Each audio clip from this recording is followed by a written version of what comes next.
The G3 concert series started back in 1996 and has featured some of the biggest, baddest shredding guitar gods of all time. Now on this tour you're always going to get Joe Satriani, and most of the time you're going to get Steve Vai too. But along with them, you're going to get a host of other guitar players that include the likes of Yngwie Malmsteen, Paul Gilbert, John Petrucci, and just about every other heavy hitter guitarist you've ever heard of. But today, I'm going to be making a case for that modest country boy that may have seemed a little bit out of place on that very first G3 concert tour, leaving a lot of people scratching their head and asking the question, who the heck is Eric Johnson? Like and subscribe. The G3 concert series was organized by Joe Satriani, and it features him along with two other well-known guitarists. Since its inception in 1995, the G3 tour has been on the road most years ever since and features a host of fantastic guitar players. People like Robert Fripp, Steve Morris, Steve Lukather, Michael Schenker, Adrian Legg, Phil Collin, and also some special guests like Tony McAlpine. I could go on and on about the list of amazing guitar players on this tour.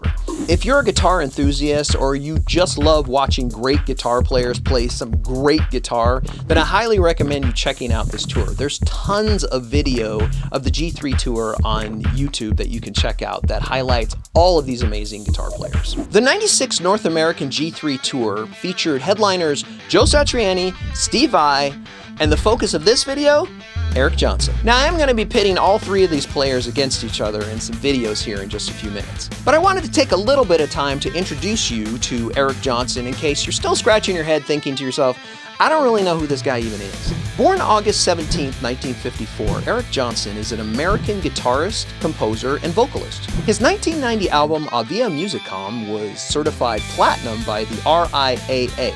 The single Cliffs of Dover from that record, which many guitar players are aware of even if they don't know who Eric Johnson is, won a Grammy Award for Best Rock Instrumental. Eric is most known for his electric guitar work, but he's also very proficient in acoustic guitar, lap steel, and resonator guitar, as well as a bassist, vocalist, and very talented piano player.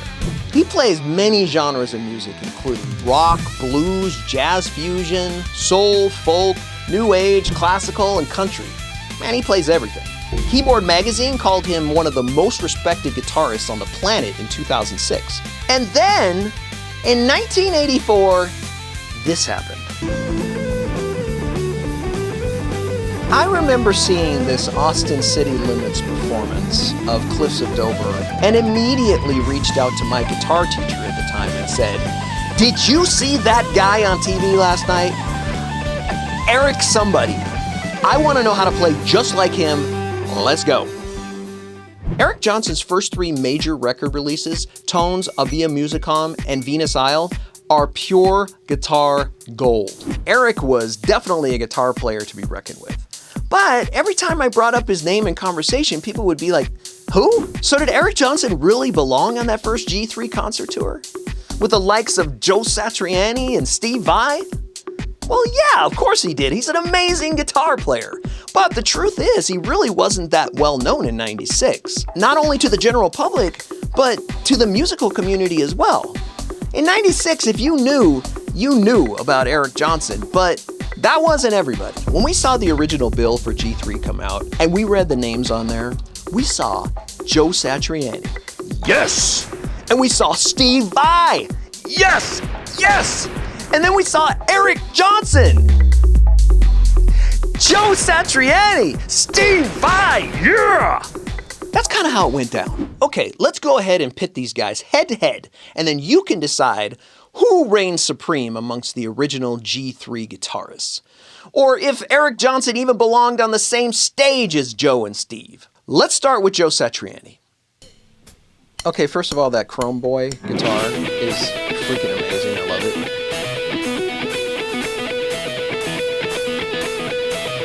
Now, one thing you're going to notice about all three of these players is that they make a ton out of very little.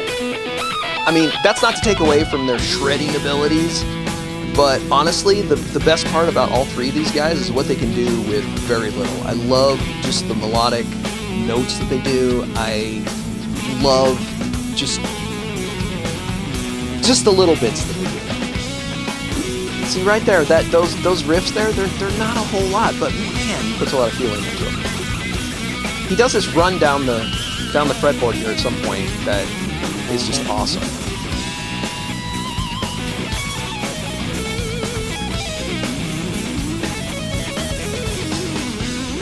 Okay, no question at all, Joe Satriani is an incredible guitar player. I don't think anybody disputes that. Let's take a look at Steve Vai. Okay, so first off, the beginning of this song, I don't know what he's doing there, but it is one of the coolest intros I think I've ever seen. And nobody ever said that Steve Vai was not creative, because the man is a freaking genius when it comes to creativity on guitar.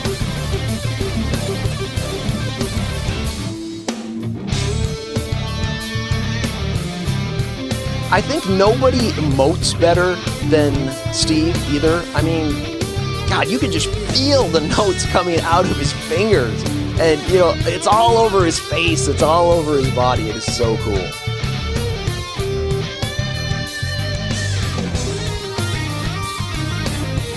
And here, again, you see what I'm talking about. These guys are not necessarily playing a whole lot, but man, it's got a lot of feel. So, I love it. Oh, this part is so good.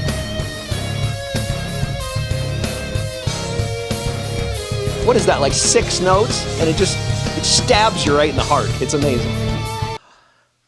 I mean, I am always left breathless when I watch Steve Vai play. The guy is just phenomenal. Makes me emotional every time. But this is a case for the farm boy, Eric Johnson. I don't know if he's a farm boy or not. He seems like a country guy. But anyway, this is my case. This is a song called Highlandrons, and what I want you to pay attention on here is his ability to jump back and forth between clean guitar, heavy guitar, and his vocals all at the same time. It is amazing, and this performance is maybe the best Eric Johnson performance I think I've ever seen. It is so good. So good. Okay, right out the gate, his tone is insane. Oh my God, you can feel and hear the tubes of his amps. It's crazy.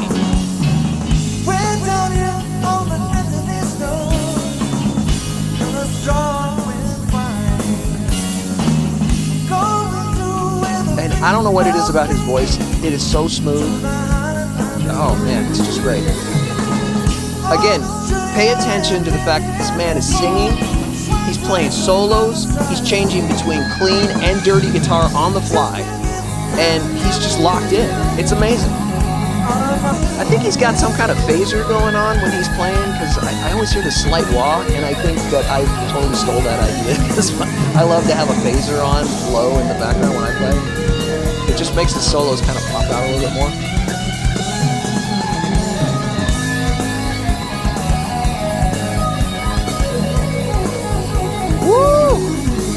Oh man, that's slick. Man, I'm telling you, after watching those videos, I just want to go pick up my guitar and start playing. Those guys are freaking amazing. And to me, I don't think it's any question that Eric Johnson absolutely belonged on that first G3 tour. But what do you guys think? Leave some comments below and let me know. Does Eric belong there? Do you even know who Eric Johnson is? I still think a lot of people don't. Let me know in the comments, and thanks for watching.